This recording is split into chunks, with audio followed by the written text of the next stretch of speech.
Hello there, everyone, and welcome to the Apples and Ginos Fantasy Hockey Podcast.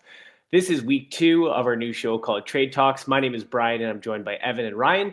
And today we'll be rolling through some of our favorite trade targets. We'll provide some trade grades on some real targets, our real trades, and we'll highlight some of our players of interest in week 2 of your fantasy hockey season. Here we go.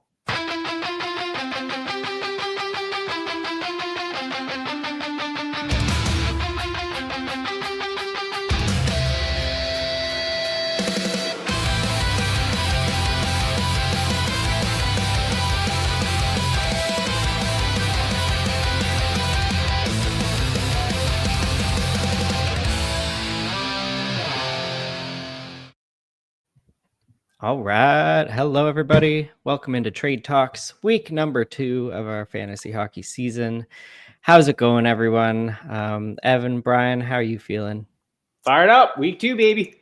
Let's go, boys. Hockey's ongoing as we sit here and talk about trades, and it's exciting. Yeah. So, I think we can start off by, recapping. We're all in the Apples and Ginos Patron League, probably the most competitive fantasy hockey league in the world. So I'm in Tier 1, which is actually considered the World Championships, if you aren't aware. And a little recap. I'm 0-1, not great. Week 1 was not a fantasy hockey streamer friendly week, and I had to just rely on the guys I drafted, and they didn't get it done for me. So week 2, I'm pulling out all the stops. I streamed Mangiapane for an assist last night, dropped him and picked up Appleton. He just scored for me tonight. So I'm against Blake, and it's tough competition. He is still projected to win, but I'm hoping to get 500 here. How are you guys doing in the APL? You know what? I should start calling you Owen at this point on. 0-1, 0-2, keep it going. I started the season off strong with a nice 1-0 start. But to your point, it was not a great streaming week, so that had me stressed for sure. But luckily, I pulled my team aside. We had a team meeting. I talked to them. They performed, so happy with how that's going. Right now, I'm losing in week 2, but who knows? There's still plenty of time left, so I'll pull out the stops here. Evan, what about you? 1-0 for me. I think Ryan's kind of bringing up the rear here, but he is in Tier 1, so we got to give it to him there. I was 1-0. Not a great streaming week, but this week is much better. And to your point, Brian, I am down as well. But I did stream Tara Sink Show on that top power play of Minnesota, so I'm enjoying that. Plenty of room left to stream here, and I'm looking forward to that. All right. Right on. Yeah, let's do it. So, Evan, you want to take us away on this first one? Yeah, let's do it. So we got the Neanderthal Brady Tkachuk here on the YouTube if you're listening. But Brady Tkachuk is set to miss at least 4 weeks. Pretty disappointing stuff because he was drafted pretty high, end of the first, early second round most of the time. We don't really have much specifics on the injury, but I did see some information that he's getting a second opinion to determine if he will need surgery. Not what you want to hear from your top round pick. So, and I wouldn't say he's like terribly injury prone. He's pretty sturdy, but he bangs out there. But it's the Roman Yossi. Potts is coming for Brady Tkachuk here. It's contagious. So, no, he got hit. But I was interested to see there was no player hearing on that either. But moving on, PLD is day-to-day. And then I believe they had Sonny Milano up on the top power play, which is an interesting look. Not great for Chikrin owners, considering he's scoring OT winners out there, but something to monitor. Vinny Tro, to my dismay, is deemed week to week, as I have him in a few spots. They put him on LTIR, so he's eligible to return November 1st, which I guess if he came back then would be okay, but still, again, not something that you want to see. He was, I think, up to like 284 games played straight without missing a game. So one of the more reliable players gets injured, and the New York Rangers look dead without him. Not that they looked that much better, but certainly concerning, and they need him back bad. And I don't think the Lafreniere experiment on power play one's working out so far, but I don't think that's truly just on him. And moving on, Aiden Hill is injured in Tuesday's game again, to my dismay, as an Aiden Hill owner. So all these players are actually part of some of my teams, which has really hurt me reading the slide here. But it was weird. He got run into and then took a shot off the mask and then took a shot without the mask. They said it was a lower body injury. But literally within seconds of him getting injured, I went and scooped up Akira Schmid. So if he's out for any extended period of time, then that could do you some well there. Moving on to our next news segment. Ryan, you want to kind of get into this?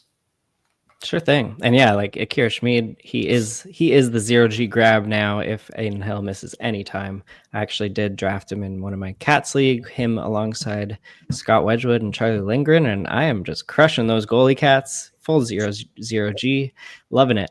But Jake Wallman, he's gearing up to play, so that's good news. I think he has a lot of potential to put up 40-point pace, tons of blocks, tons of shots. So if he wasn't drafted in your league or he's just sitting on the waiver wire, take a look. Lucas Raymond was hurt in Monday's game, and he is out tonight on Wednesday with Mason Appleton moving up to that top line, who scored a goal tonight, and Finney is still on that top line. I didn't see a power play, though. I'd be curious to see if it was JT Comfer. I know they did that the game that Raymond got out, so we'll see about that. And then Drake Batherson has made his return to hockey. He's playing tonight, so that's good news for all the Batherson drafters. He only missed 3 games. And then Jacob Markstrom, he will be out for a couple of weeks on the New Jersey Devils. So Jake Allen, go get him. He could be a valuable streaming option as well. Brian, you want to take us home? Yeah, I'll take you home here. Anze Kopitar, who has been on an absolute heater to start the season, is out with a lower body injury, as Blake likes to say. We got a couple of lower body injuries here.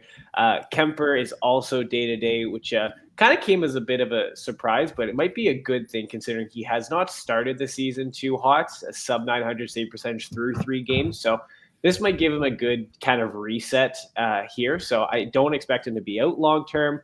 But as it stands today, he is day-to-day. So if you have the spot, put him on the IR, plus pick up a streamer, maximize those lineups there. Klimberg, which I know a couple people were eyeing as he was quarterbacking the power play in San Jose. He's out with a lower body injury as well. And then what's most interesting, I think, is Stefan Nason is close to return. I know initially he was going to be out a little bit longer, so interesting that he's nearing return. We don't know exactly what the targeted date is, but once he gets back, is he going to hop up to power play 1 again? He was pretty effective there last year. It'll be interesting to see what Jersey does with him. Yeah, that Jersey power play, they recently switched Luke Hughes for Hamilton, but Timo Meier got up there too and scored a power play goal. So as much as the Luke Hughes demotion broke my heart, it's Timo time, maybe. It's Timo time. What did you guys see? I think there was a report that came out that said Keefe was saying that they're going to switch up their power play based on the team that they're playing, which I think is absolutely ridiculous. There's no way that creates any consistency or chemistry. Yeah. And I just want to make a point that goal was Timo Meier. It wasn't Dougie doing anything. So we need to get Luke Hughes back up there. Keep Timo on there, get Dougie out, Luke Hughes in, and then we're in business. I think we can all agree. I agree. Yeah, well, in my opinion, I think Dougie being the right-handed shot is the replacement for like the Dawson Mercer right-hander randomly, just to have a right-hander on there because Timo up there is a lefty. Yeah. Who knows? We'll see. Give Luke Hughes a backwards stick and get him out there. That's right. Yeah. Tell him to just shoot backhanded. You guys all right. Before we get into the trade targets, let's set up some of these comments. We got our dedicated viewers here. This was before the show. Someone in my league dropped Stamkos. Should I pick him up and drop Bennett or pick up Leo Carlson instead? Without any scoring settings, I would say yes. I'm certainly on Stamkos over Bennett at this point. I don't know about Leo Carlson. He's looking good on the top power play. What do you guys think?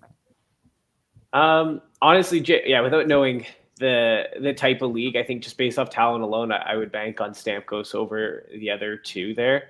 But I'd probably go Stammer, Bennett because of his deployment, and then Leo Carlson there.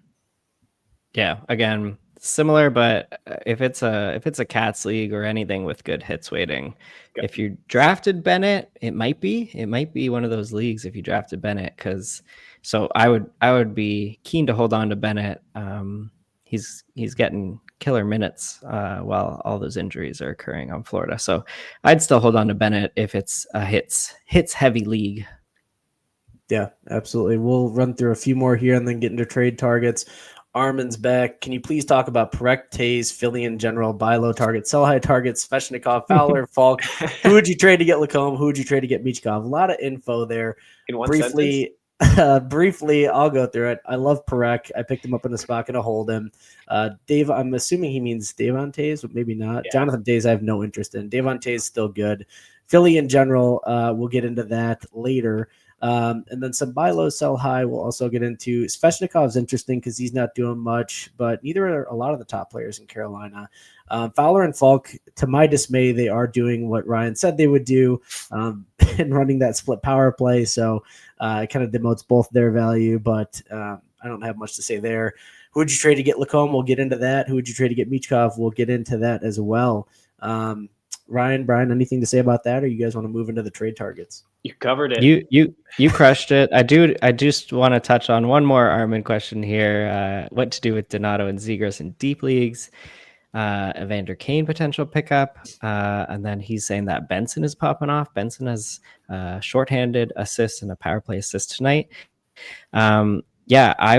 I dropped Ryan Donato.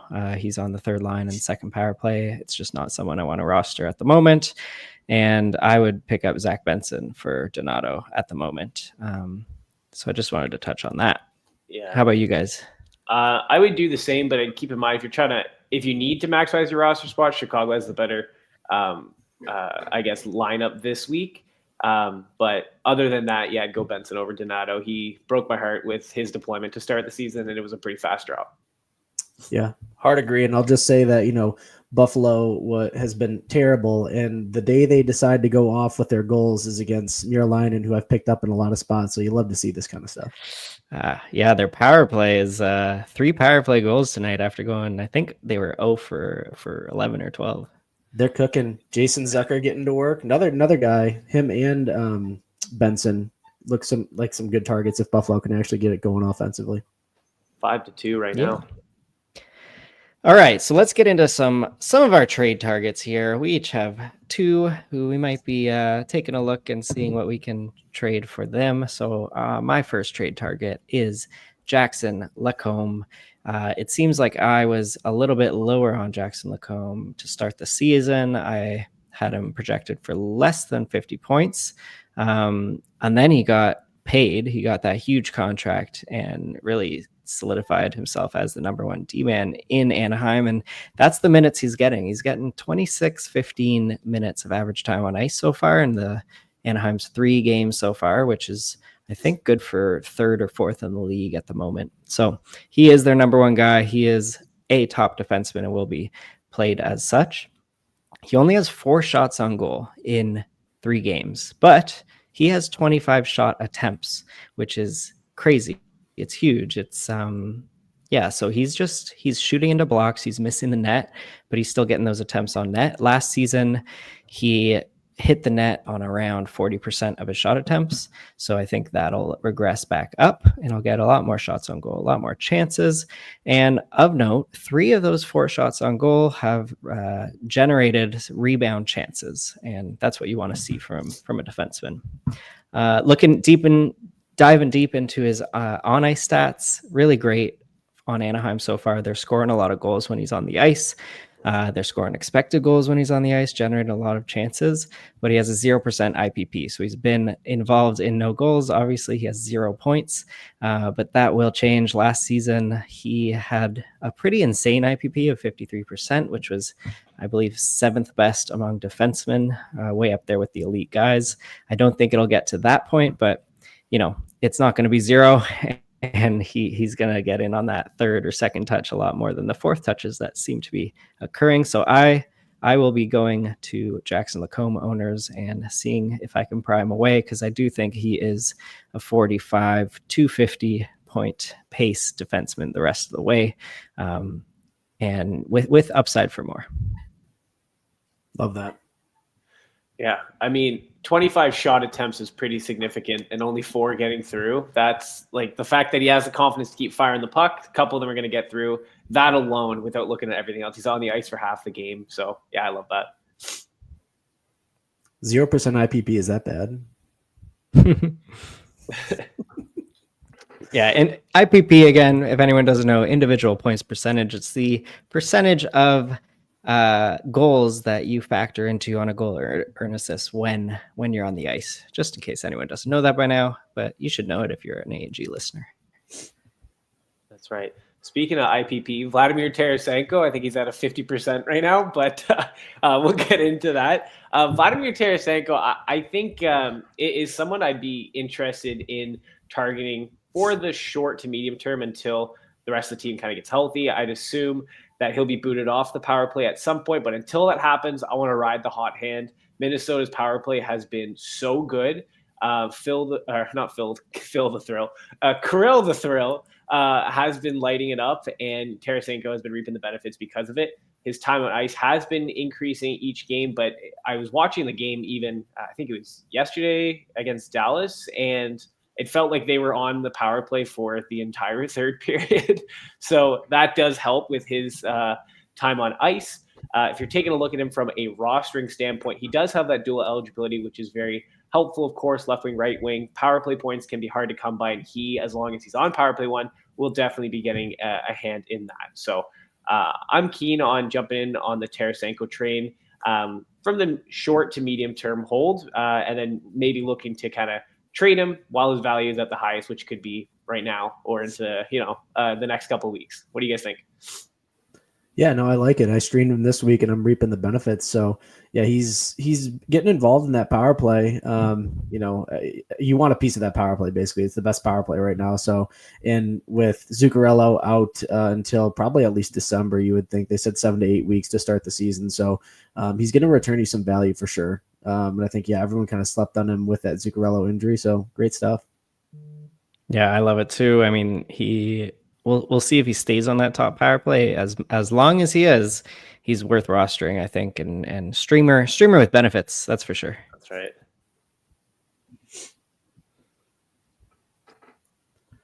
All right, so this is an interesting trade target, Artemi Panarin. Now, some of you might be thinking, well, I'm going to have to give up an arm and a leg, and you're probably right. However, there are a lot of managers like myself that have started to hit the panic button with New York in general. With Vincent Trocheck out, it's looked real bad. It looked bad, before he got injured, and it looks even worse now.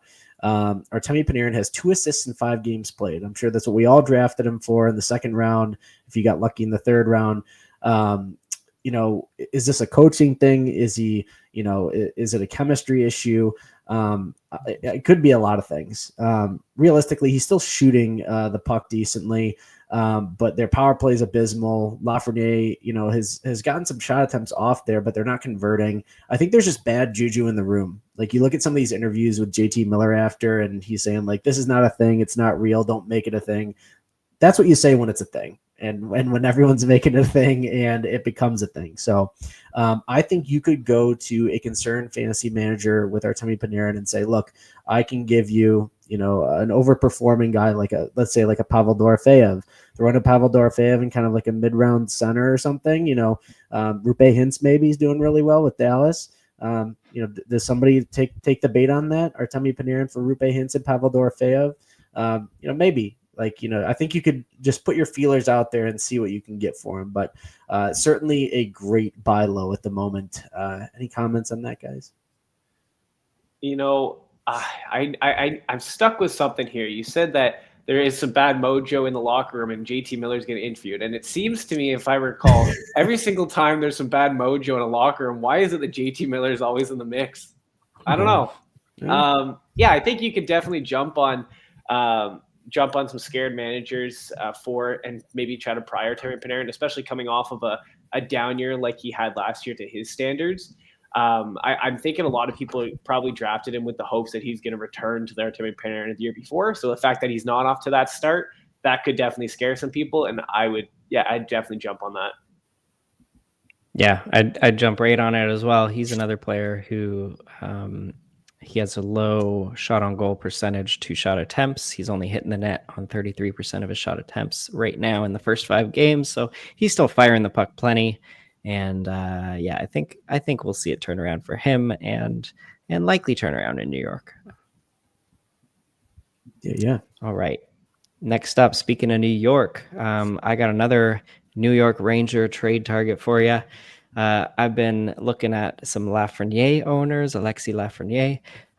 Vinny Trocheck is out. He's week to week, and Lafreniere is now solidified on that top power play. He was getting a few looks before when Trocheck was there, but he's a spot. He's really there now, and they haven't had any success yet. And he's had just 1 point, 1 goal in 5 games played. But all of his rate stats are looking good. He's increased his shot attempt rate, his shot on goal rate, his individual scoring chances rates.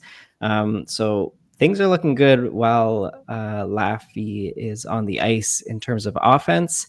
In terms of defense, things are not looking great. The Rangers are getting scored a lot of goals against when he's on the ice, as well as expected goals against. So I think they have some stuff to figure out, but he's still generating a lot of chances, and I love that. He's averaging almost 4 shots on goal per game, and just playing with elite guys as the Rangers start to turn it around. I think Alexis Lafreniere will have something to do with it, and maybe, just maybe, he'll stay on that top power play even when Vinny Tro is back. So a lot of upside here. And Laff was like drafted in the 15th round, 16th round. So I think it won't be so hard to pry him away for managers. What do you guys think about Laff? Yeah, I mean, I picked him up. A couple of people had dropped him right before the Trocheck injury, so I was able to scoop him up, and yeah, I'm happy. I'm happy so far because he also has been shooting, hitting, blocking as well, which definitely does help, even though he's not scoring. But I think those goals, those points are going to start coming, especially if he is on that top power play. There's a lot of talent around him, and I think we can all hopefully agree that the Rangers power play won't be as bad as it was last year. So if that's the case, I think he's going to get a little bump there. Yeah, while Vinny Tro's out, he's going to get that spot, and he has looked good, like passing the eye test. Like he's skating out there. He's actually like, maybe I just didn't watch a lot of Alexis Lafreniere last year, but he seems like he's skating better. Like he's faster. He's entering the zone better. So I don't have any stats to support that, just my eyes. So the eye test. We move on. Scientific. The eye test. The eye test.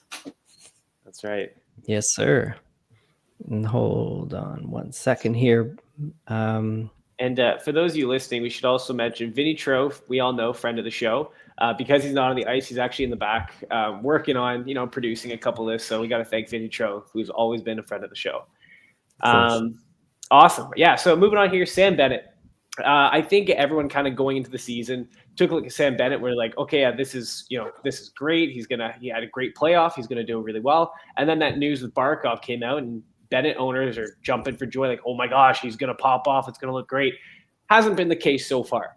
Now, with that in mind, to Ryan's point earlier, he has a lot of bangers weight. He really does cover a lot of categories. If you're in a Cats league, points league, he will cover. I'm taking a look at some of his stats. Right now, his average time on ice is 18 minutes, 52 seconds. So he's on for a lot. Line 1, power play 1. Yeah, he started the season slow. I think he just scored his first goal, like literally the last game. So maybe people are, maybe thinking, oh, okay, sigh of relief. But if he goes another game without points, you can definitely play on that fear factor there. His IPP now, just like Tarasenko, is also at 50%. So could be a thing that maybe he's the 4th or 5th person touching the puck. So if that does start to change, he'll get a couple more points there, and he'll be reaping the benefit. So I would definitely be jumping on Sam Bennett, especially as the Florida Panthers continue to get depleted. I saw Sam Miskevich got bumped up to the top line. Everyone's been kind of moving around, but Bennett has been pretty much solidified in that top spot. And yeah, I think that's going to be where he lives for this season, for most of the season, I guess. So yeah, I'm jumping on Sam Bennett. Right, I like that. And yeah, it's like, you're drafting him in bangers leagues a lot, and he is even tonight. I think he has 2 shots and 2 hits through 2 periods, and he's basically averaging a hit and a shot every period of play, and I like that in bangers leagues. And the offense just hasn't come yet, but it will. Like, he's going to get 50 points. That's what he is. He's not going to do much better than that. He's not going to do much worse. And I think if you go to a manager who drafted him in a bangers league, and maybe he also drafted a bunch of other guys who can hit, and you can say, hey, you have hits covered. You won hits by like 20 last week. Sam Bennett is doing nothing for your offense, and his hits are just being wasted away. So I'm going to offer you, who do we have to offer? We can give him Buchnevich. Sure. Yeah. I'd give him Buchnevich. I'd give away. Yeah. I'd give away maybe who else was crushing it. Was it? I don't know. It's hard to think who I'd give away when I have with a look at your teams. lineup. Yeah. Or one of your lineups. Yeah, I know. Yeah. Maybe Mason Appleton. I just took him now. That wouldn't fly. That wouldn't fly. Yeah, no, Sam Bennett's interesting to me. As a Sam Bennett owner, I am starting to get slightly concerned. So, Brian, you saying this kind of helps put me at ease a little bit. I think my concern is that I was under the illusion that Sam Bennett is a 50-point guy with great perfs, right? But then you give him this expanded role, and what is he going to do with it? And I guess the doubt that's creeping into my head is that he's only a 50-point player, and even with an expanded role, he's not going to expand on those points. I guess is my one concern. My second concern is that Florida is switching around their lines. And, Sam Bennett's used to playing with Matthew Tkachuk, and they had really good chemistry.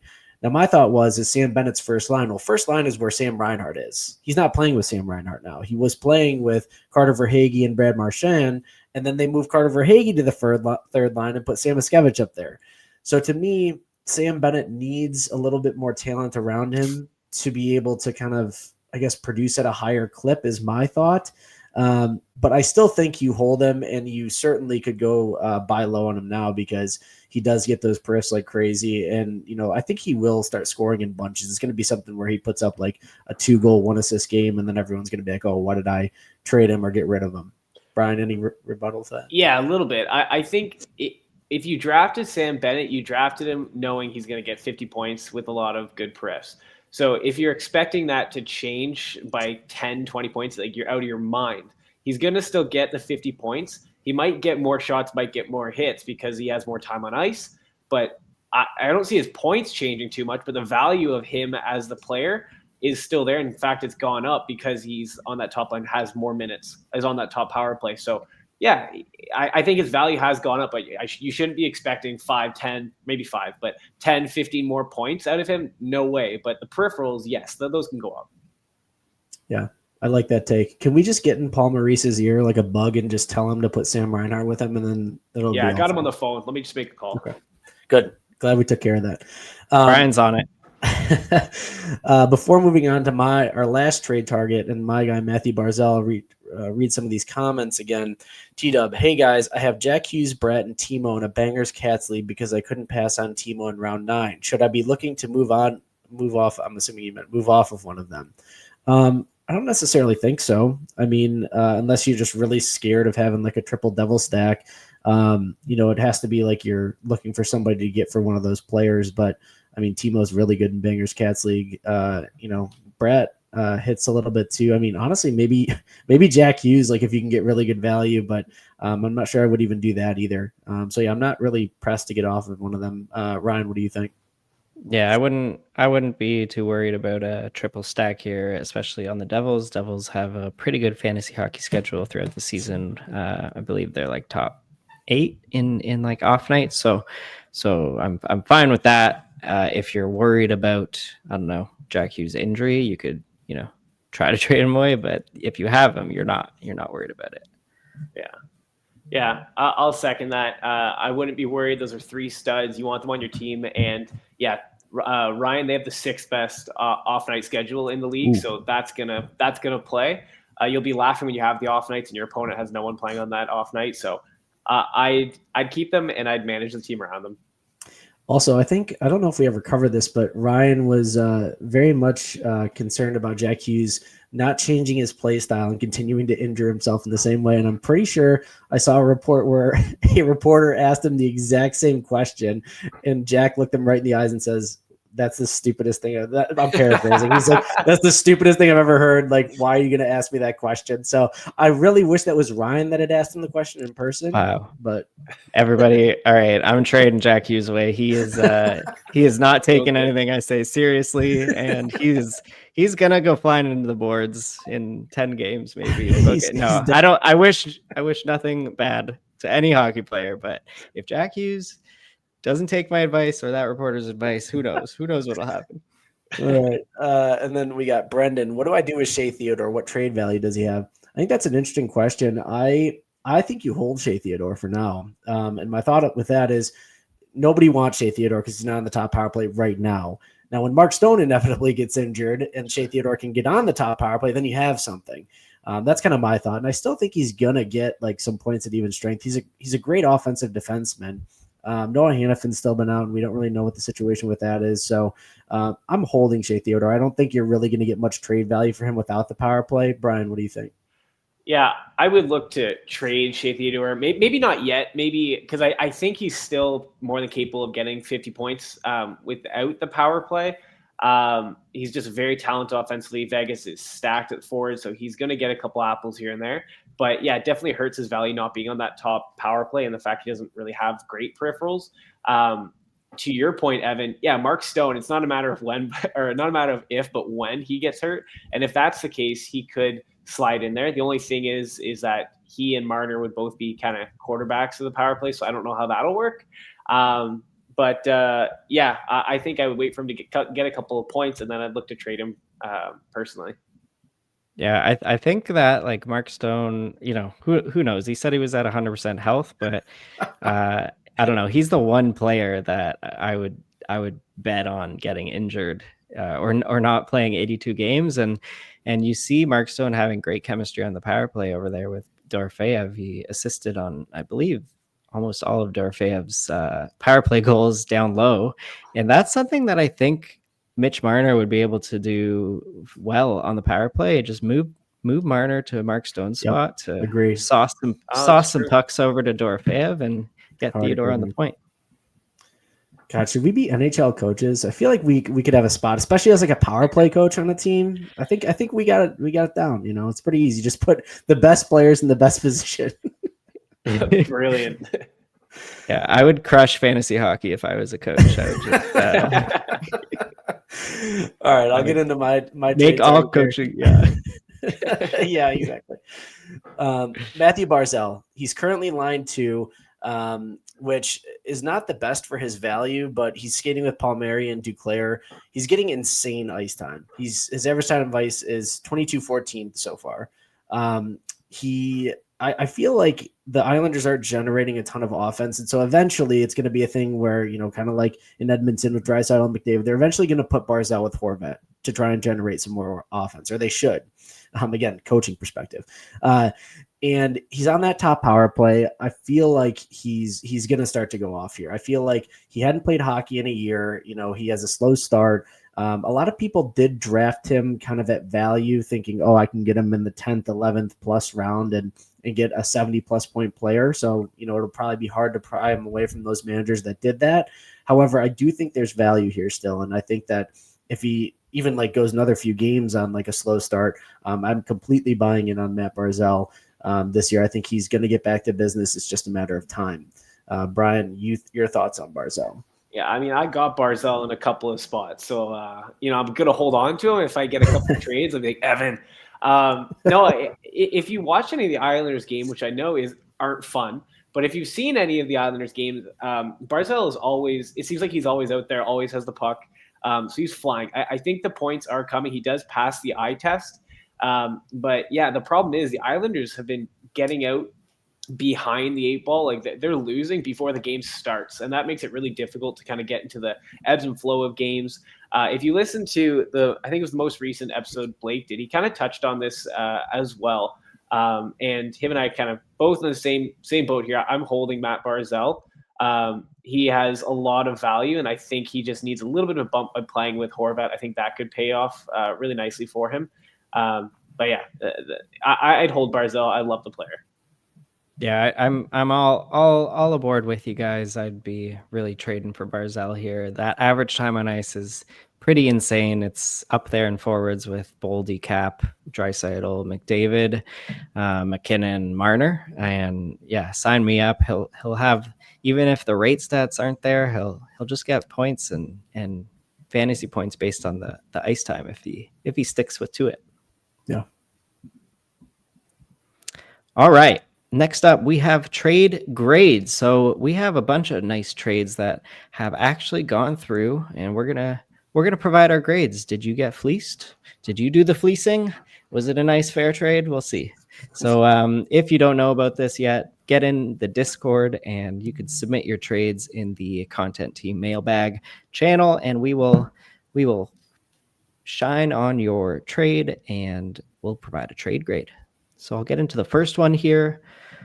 We have a Cats League with goals, assists, PIM, plus minus, power play points, shorthanded points, shots on goal, blocks, and hits. So pretty much every banger category, including PIM and including plus minus. Gross, but we're gonna get it in there. So we are giving away Artemi Panarin and Clayton Keller, and we are receiving JT Miller and Alex Tuck. So I'll start over here. This is a true Bangers Cats League, and this for me is an A+. Yes, sir. Woo, the first A+ of the season. Yes, I will take it. So in this league, JT Miller is one of the top 10 guys in the league in my books. You're trading Artemi Panarin, you're getting JT Miller. So if you're scared of New York, it's a wash there. But Miller is much more valuable than Panarin in this league based on the categories. Panarin does pretty much nothing in hits, in blocks, in PIM, where JT Miller provides some value in all of those. And then you're giving away Clayton Keller, who has started a bit slow, and you're getting Alex Tuck. And we all know how we feel about Tuck, but especially in Bangers leagues, blocks, even PIM and plus minus, he's going to provide value for you there. So this is just a slam dunk. Yes, sir. Take advantage of a manager who maybe doesn't really know the value of each category in this Cats League. Panarin and Keller are guys that should be rostered heavily and drafted highly in a lot of points leagues. But in this league, Tuck and Miller, just the value is a home run for me. Evan, up to you. What do you give it?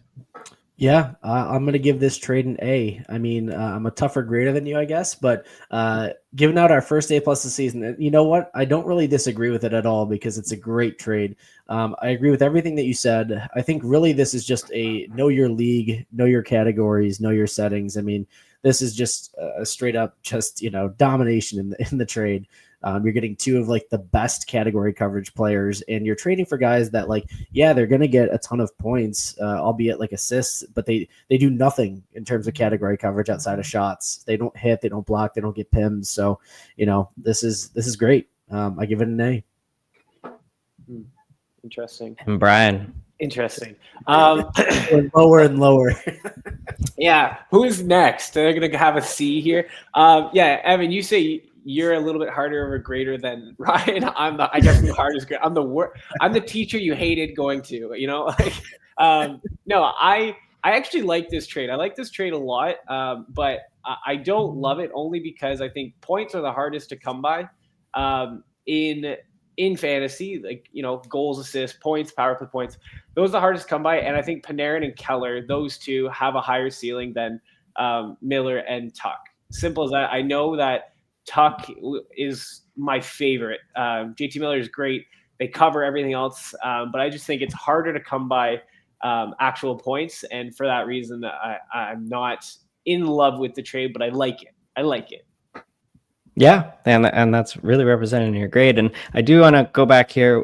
Points, like actual points, is not a category, so it really does help. I should specify. Like the peripheral categories. Let's say goals, assists, not points, so just goals and assists. And then we have PIM, plus minus, shorthanded points, shots, blocks, hits. We have about 6 peripheral categories to go along with power play points, goals, and assists, which would be like 3 of those main categories. So yeah, And I just love. shorthanded points for Tuck. Yeah, love it. Shorthanded points. Yeah, Tuck. He had what, 8 last year, I think. Yeah, he's close to He leading the tucked league. in a few. Yeah, he did. Whoa. I will say, I guess the plus minus will hurt him a little bit, but there's the B. Well, no, I think Tuck. He's going to be one of the rare plus players on Buffalo, even if Buffalo's bad. Where Keller and Panarin +2. yeah, really. All right, moving along. We have our next trade. So this is in a points league, 12 team, where goals are worth 3 times as much as assists. So goals are worth 3, assists are worth 1. Power play points 0.5. Shorties are 1 extra point. A hit is 0.3. A block is 0.2, and a shot is 0.2. And then additionally, you get 0.1 for a penalty minute.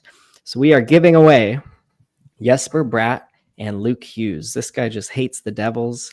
And we are receiving William Nylander and Mackenzie Weegar, also known as Mackenzie Weegar. There's no space in between his first and last name there. So we're going to call him Mackenzie Weegar.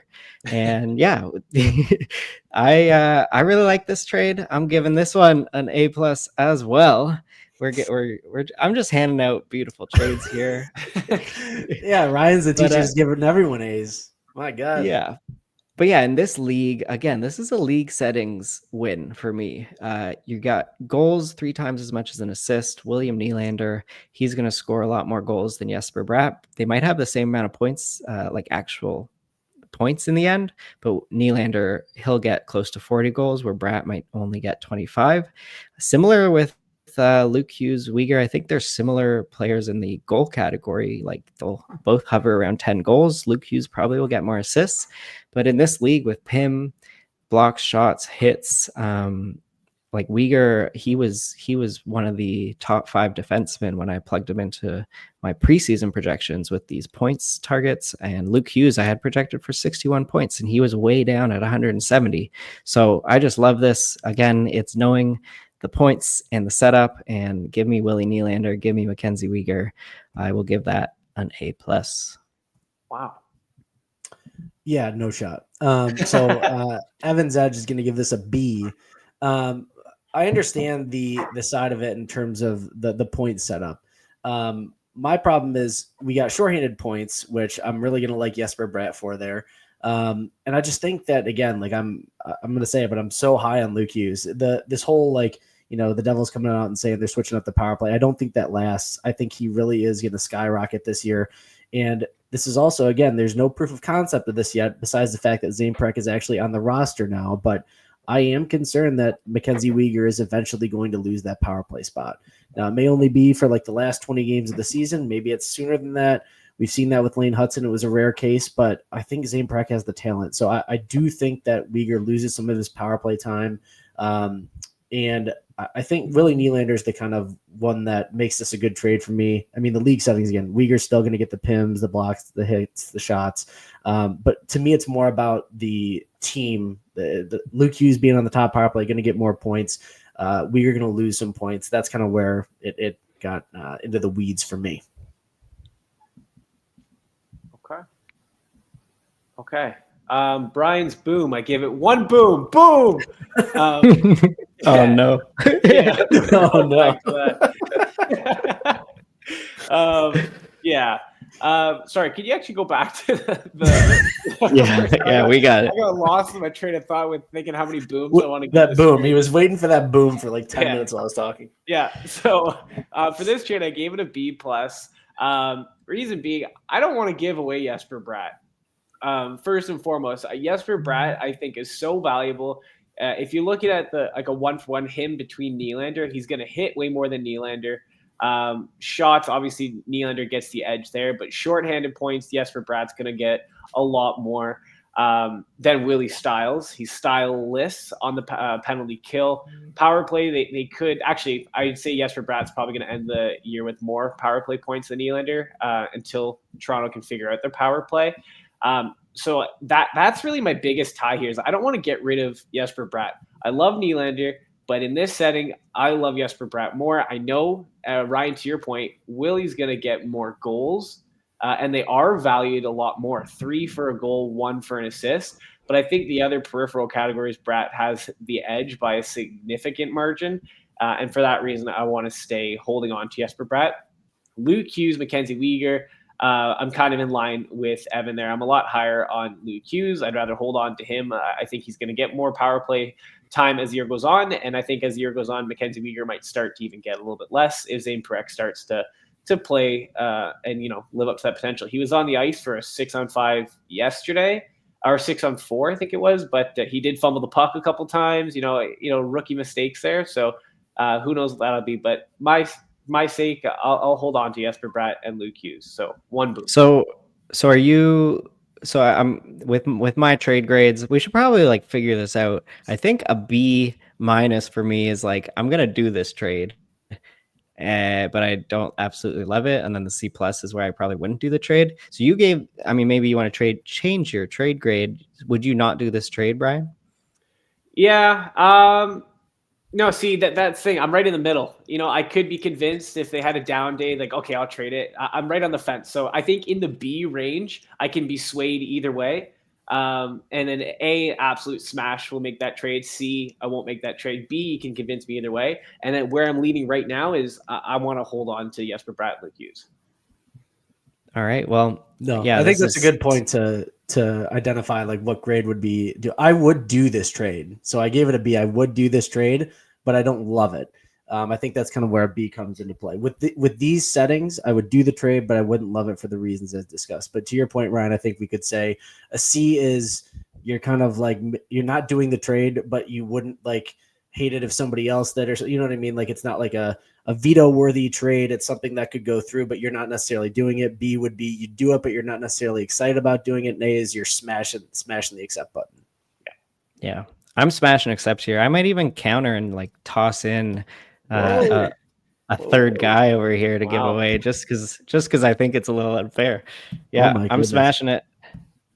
All right, let's move on here. Our third trade grade, we have pretty much a couple points with face-offs as 0.1. So just a face-off bonus here. We're giving away Wyatt Johnston, Nick Ehlers, and Zane Parekh. And we are receiving Joel Eriksson Ek. Jonathan, where did I get Jonathan? When we have Jeek up there, I just got to make up first thing. We're also receiving Alex Tuck and Pavel Dorofeyev. So this is someone is really buying Dorofeyev and really selling high on Dorofeyev. Who knows what the conversation was like? I'm giving this trade an A-. So I really like this trade, not as much as the previous two, but I like it. You're receiving Eriksson Ek, who has a big face-off boost compared to Johnston. Otherwise, I think they're similar value. So I think Eriksson Ek has the boost there, especially with Minnesota's top power play just crushing it, and maybe they're going to be the top power play throughout the season. Who knows? I would rather have Eriksson Ek right now over Johnston. Ehlers and Tuck, pretty similar value to me right now. A couple points. Ehlers has been a little frustrating if you own him. He hasn't done really anything on Carolina so far. Alex Tuck, he is playing with Thompson tonight, and he's still on power play too. So it'll be that they're pretty even value to me. And then Dorofeyev is just a cherry on top here. The guy who's selling him, I don't know, maybe he thinks this is not for real, and Dorofeyev is just going to score 26 goals this season or 30 goals max. And they're just trade him away, sell high. But I would be buying over here with giving away Zane Parekh, who is probably barely rosterable. So I love this trade. A- for me. Evan, you gave it a B. I gave it a B, and I'll tell you why. So this was my trade, Ryan. So this was my trade in my league, and I was the one giving away Wyatt Johnston, Ehlers, Parekh, and I would be receiving Jeek, Tuck, and Doro. Now, shout out Zach, the manager that I traded with. We did get the trade to go through. However, it did get vetoed. So the trade eventually got reversed when too many managers thought that this was too unfair in my position. So to your credit, for your A-, a lot of people thought the same way. Now, the rationale was Wyatt Johnston in our league is center right wing eligible. He does win the faceoffs. And so last year he was averaging, as a higher end right winger, like a top 10 right winger.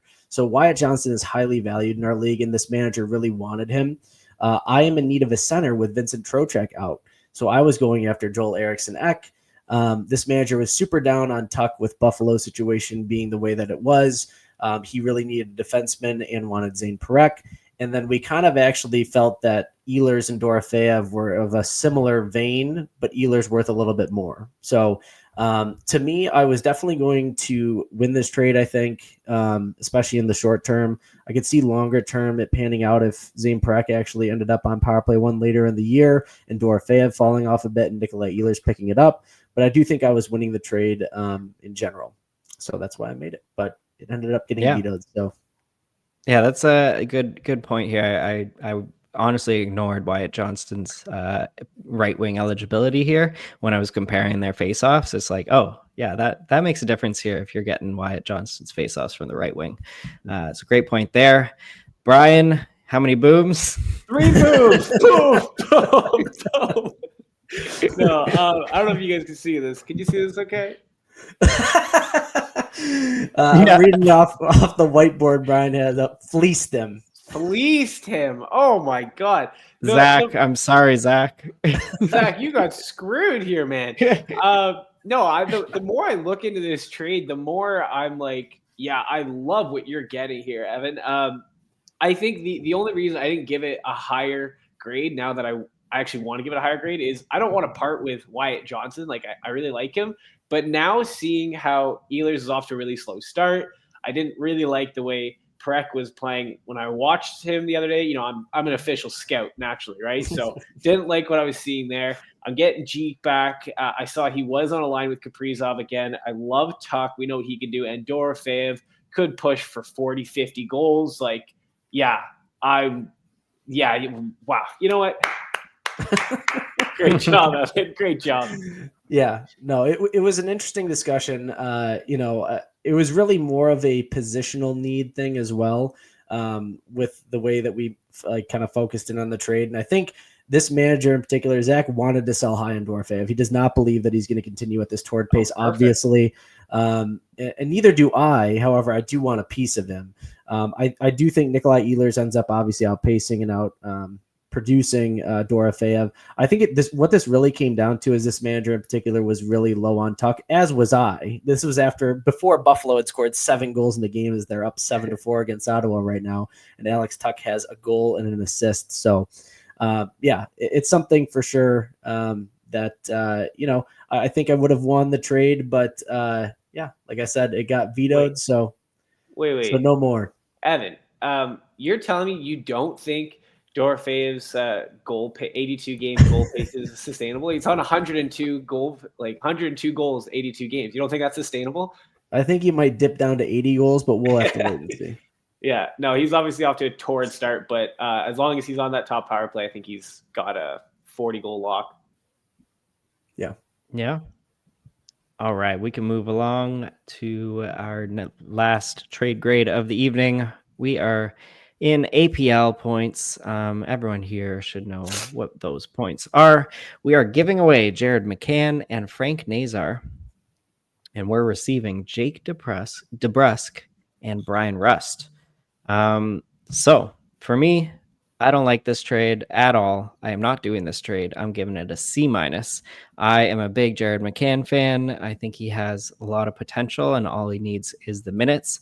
And he's shown that he could be the guy for Seattle. He is doing pretty well this year so far, and I have him for a 70-point pace, so I love him there, and I love him a lot more than Brian Rust, who has returned from injury and is on that top power play in Pittsburgh, but who knows what Pittsburgh is going to do and how poorly they might play.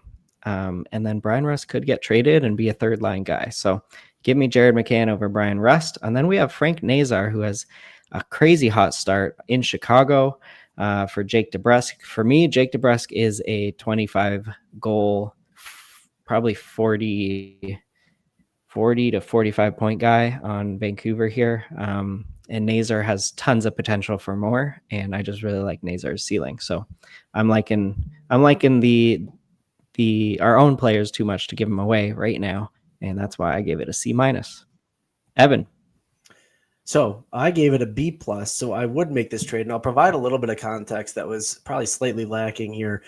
This manager made this trade because he did have too many left wings and center-only players, so it was a positional need swap as well, because Brian Rust is a right wing and Jake DeBrusk is dual eligible. And I think in this format, it's interesting because Frank Nazar, although I do really like him, he's center-only. In this league. So if he was right wing eligible, I definitely would not make this trade. But as a center only Frank Nazar, I don't know. I just don't know that he continues as his toward pace. And I also don't think that there's going to be other options available, probably either on the wire or via trade of centers that I'd rather have. I am not a Jared McCann believer. I think that he's an apples and Ginos favorite because he shoots.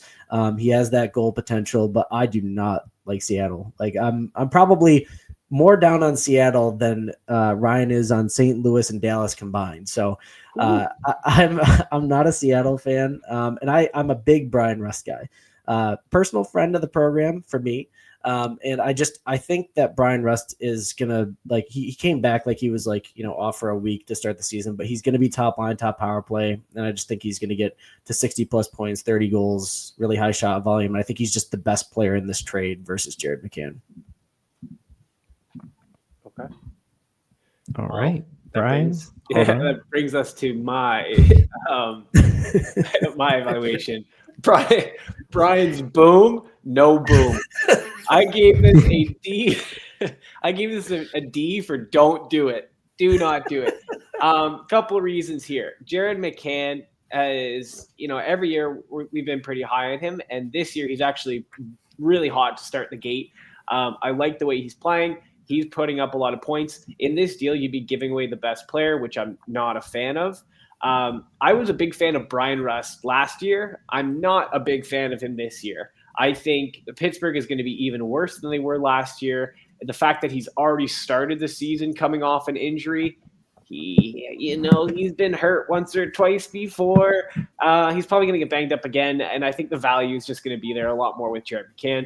Now, when we take a look at Frank Nazar, Jake DeBrusk. Nazar signed that contract last year. Obviously, Chicago, I think it was last year. Chicago obviously believes in him. He's going to get the opportunity. Jake DeBrusk, he's been around for a while. We know what he is. He is not going to, have a massive breakout. So for that reason, Brian's boom is not here. I gave it a D. I'm keeping Jared McCann and Frank Nazar. Keeping your role as the hardest grader here as well with that D. Yeah. Yep. It is what it is. All right. So we have a brand new segment here on the Trade Talks show in week 2 here. We are doing some fantasy hockey court. So I'm acting here as the prosecutor, and I am prosecuting Matvei Michkov. You are on the stand, and you are charged with willful neglect of my fantasy team. That's for sure. So Matvei Michkov, what we're doing here, I'm going to prosecute him. Brian is going to act as Michkov's defense, and Evan will provide a ruling as the judge on the case. So here we go. Matvei Michkov, my expectations for you were sky high going into the season. Tortorella is gone, and Michkov will shine. Those were my thoughts, but turns out Rick Tocchet is just John Tortorella, but a little bit nicer, it seems.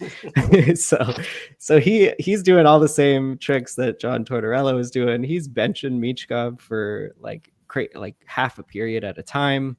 He's only played Michkov for around 14 minutes per night and I had that up at 17 to 18 per night, so that just absolutely crushes my expectations for Michkov. And, this is Rick Tocchet. There's nothing that I see changing here. It's only 3 games, but I'm going to overreact, and I'm going to say, Michkov, you are not the 70-point guy I thought you would be. You are not the 60-point guy, and you might just be a 50-point guy this season, and I will be trading away you as well or even dropping you. We'll see. So yeah, you are charged with neglect of my fantasy team. Brian, what's your defense for Matvei Michkov? All right, before I get into the defense, I think, side note, I think if we do the hockey court, we got to get a little music segment in going. You know, like, dun, dun, dun, I was thinking the same thing. Okay. Anyways, let me get the character here. Your Honor, I object. This is clearly a ploy by the prosecutor to paint my client in a poor image. I believe he's looking to take Michkov for his own team. Clearly defamation of character. Okay. Now, let's get into the nitty-gritty. Last year, Michkov did exactly what he's doing now in waves. He did this more than once, more than twice. It felt like every other month, maybe. He'd go a few games, even get scratched a couple times by torts, which he hasn't, knock on wood, hasn't yet. And then he'd explode for a couple multi-point games. Right now, line one, power play one. I don't think he's playing connecting. If he can get back up there, great. Yes, his on-ice shooting percentage on his team, while he's on the ice, I should say, is 14.3. So his whole team isn't performing too hot just yet. In comparison, you look at another teammate who's drafted a lot, probably a little higher, Konechny. He only has 2 assists. Further to that point, Konechny's on-ice shooting percentage is only at 13.6%. So even less than Michkov, yet he has 2 more assists. So the way I see it, the way you all should see it, he's adjusting to his new coach. It'll take some time, patience. Do not jump ship with him. His average time on ice is low. Yes, Ryan, to your point, it's 14.43. But that should change or could change once he gets a point or two on the board. So his coach is sending him a message. His team, they're struggling with I want to say new look, but new system, I guess, under Talkit, new coaching, different preferences, and that'll take some time. And for that reason, I think you should hold on to Michkov. Your Honor, I rest my case. Evan, Judge, Your Honor, can I have one more point over here? Yes, please approach the stand. Thank you. I swear that Matvei Michkov has not shot the puck at all in these 3 games. He's been shooting way less. I think he has 3 shot attempts and 3 shots on goal, which is very concerning. His on-ice stats are pretty much the same, similar to last year in terms of like shots for while he's on the ice. So he's not taking shots, and that's concerning to me. That is a different player than I watched last year. And these 3 games, again, I'm gonna overreact, and I'm just super worried here because he's not shooting the puck and he's getting less ice time, and Rick Tocchet is a fantasy drainer. That's what he is. Your Honor, rebuttal. Matvei Michkov charged with willful neglect. I find him not guilty. All right. It's interesting with all of this. I went to a manager in one of my leagues that owned Michkov and tried to sell him on everything Ryan just said. I even showed him the picture. There's a picture floating around on Twitter of Michkov looking a little heavier this offseason, and said, man, look, he's got the American food. He's done, I think there's some cadence to what Ryan has said. I think there is cause for concern. There's no doubt with his ice time, his lack of shot attempts, but it's very early. I think the talent is there for this player. He's going to get deployment. He has to be playing with Konechny on the top power play. I think the points are going to come. To Brian's point, he did have some spurts, even with Tortorella last year, of these really good games, like for a week with multi-point games, and then he would go 3 or 4 without any points. I think it's too early. There was something that he said that he was battling an ankle injury in the offseason, so maybe that is still affecting him. Maybe he's coming out of the gate slow here, but I think it is too early to make this determination that he is somebody that you should be moving off of. He's still so young. I think the talent's just there, but there is cause for concern. So that's not to say, he's not guilty, but maybe we'll let him off with a warning. I mean, there's something to be said here. He gets a ticket. You got to pay a fine. All right. It's a hefty fine, but he's got to pay it. I accept. Thanks for defending him and talking me off the edge a little bit of overreacting. Yeah, no problem. You guys want to get real? We got a lot of comments we've been skipping out on. People want to know some things. I'll kind of rapid fire some of these. Cutter Gauthier or Kreider or both? I'm assuming he means hold. I certainly would be holding Cutter Gauthier, and I would take Gauthier over Kreider. I don't think Kreider's necessarily a hold. I think he's just doing well to start the season, and that's great. But I'm not really interested in Chris Kreider. Cutter Gauthier had 9 shots, not the game just past the game before. Like whenever someone puts up 9 shots in a game, like that's all right. I'm holding Cutter Gauthier. Nice, Ryan. Yeah. Same thing. Cutter Gauthier is absolutely crushing it. He's shooting the puck every time he touches the puck, and I love that. I got ridiculed for saying he could get to 40 goals this year, and I just want to keep saying that on record. Again, rapid fire thoughts on Pettersson as a trade target. I am majorly out on Elias Pettersson and the Canucks as a whole, to be honest. And I know it's very early. I wasn't big on drafting him this year. A lot of people think they're getting him at value. I think the Canucks are complete frauds. I'm sorry. Pettersson, all right, the Vancouver Canucks can't score. Next. Let's see. Timo Meier plus John Carlson or Dylan Holloway plus Jackson Lacombe. Bangers, Cats, goals, assists, points, power play points, shots, hits, blocks. That's an interesting one. I'm going to take the Dylan Holloway, Jackson Lacombe. Wrong. Timo Meier, John Carlson. All right. Ryan, be the tiebreaker. I'm sorry. Can you put it back on the screen there for a second? Yeah. I missed. This is I missed rapid questions. Rapid fire. Oh, give me. Oh, that's really a B minus. That's a B minus for me. I'd go either way. I don't know about that. You got to pick one. Okay, give me Timo Meier. Oh no. Okay. All right. I like that though. All right. How long are you holding Nichushkin for, and would you consider connecting a buy low, and who would you use to trade for him? Bangers Cats League. I would still hold Nichushkin, although I did drop him in a spot where I just had an immense amount of forwards. I think he eventually will get onto the top power play, although his ice time is certainly concerning in his lack of production thus far. He still looks good out there, even on the second line. Konechny, certainly. Yes. Sorry, a quick question about Nichushkin before we get to Konechny. Would you consider Nichushkin a buy low candidate? Sure. Yes. And would you consider Pavel Dorofeyev a sell high candidate? Now, remember when we talked about this trade, Ryan, earlier in the year? Has your tune changed? Who would you rather have right now? I'm just curious. I'm just curious. Okay. So you wouldn't accept a trade if I offered Val Nichushkin straight up for Dorofeyev? I don't believe that I would. Okay, just checking in. And to be honest with you, I think the whole of that trade was Marty Nikas and Pavel Dorofeyev for Nichushkin and Yossi. So yeah, I probably should have pulled the trigger there. You gotta strike while the iron's hot, my friend. And then Konechny a buy low. Certainly, I love Konechny.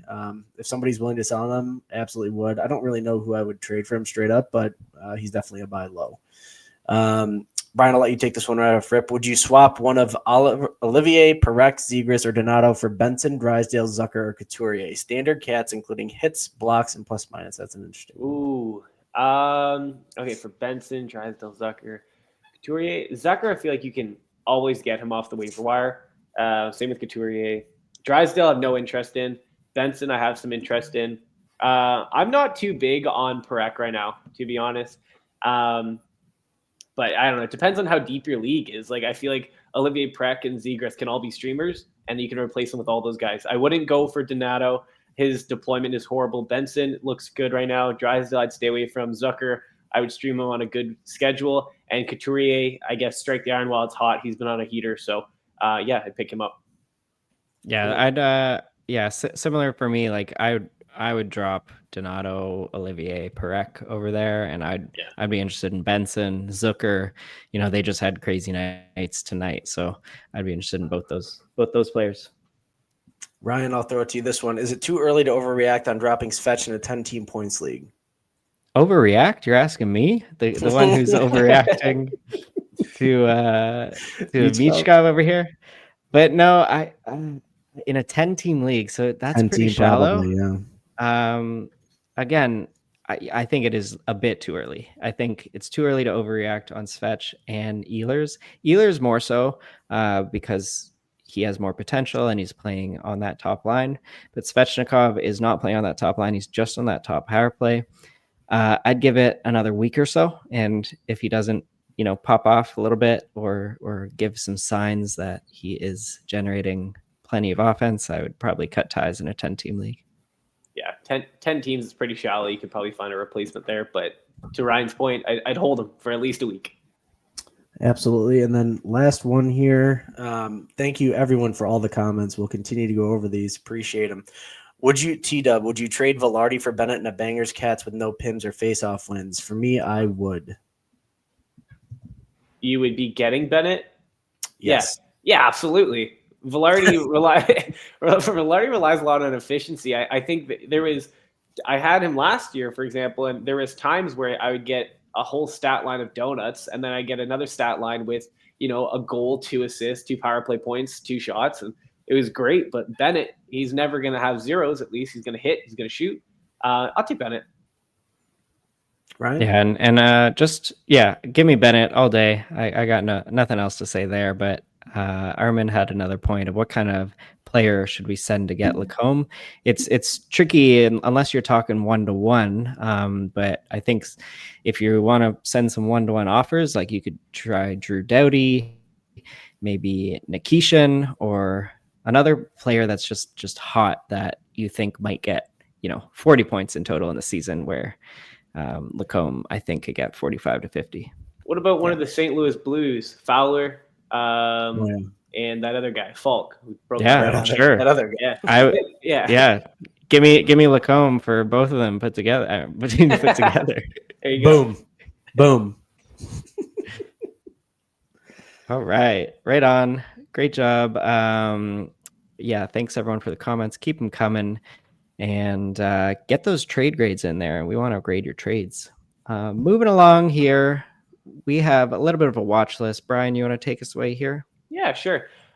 First of all, Pavel Zacha. I know that Lindholm went pretty nuclear in the first week, but Pavel Zacha has been no slouch in himself.